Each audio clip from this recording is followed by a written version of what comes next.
నమస్తే, నేను రాజేశ్వరి. ఇంకో డ్రాగన్ మళ్ళీ ఇంకొక మొగ్గేసింది.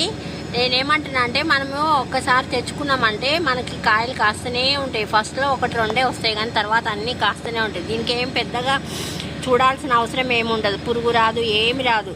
అన్ని చెట్లతోని దీనికి కూడా వేసేస్తే సరిపోతుంది. మెయిన్గా బనానా తిన్నాక ఆ తొక్కు వేసేసినా చాలు, దానికి అదే బలం.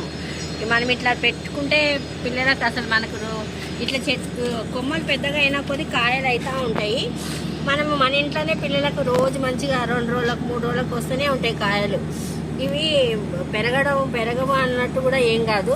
ఒక్క చిన్న ఆరెంజ్ ఇంకా కాలేదు, ఇదో వెనక వైపు అంతా గ్రీనే ఉంది. ఇవి మళ్ళీ తర్వాత హార్వెస్ట్ చేస్తాను. ఇట్లా బత్తాయిలు, డ్రాగన్ ఫ్రూటు, జాంకాయలు, మళ్ళీ అనార్ కూడా చాలా మొగ్గలు వేసినాయి కానీ రాలిపోతున్నాయి. నచ్చితే లైక్ చేయండి, షేర్ చేయండి, సబ్స్క్రైబ్ కూడా చేసుకోండి.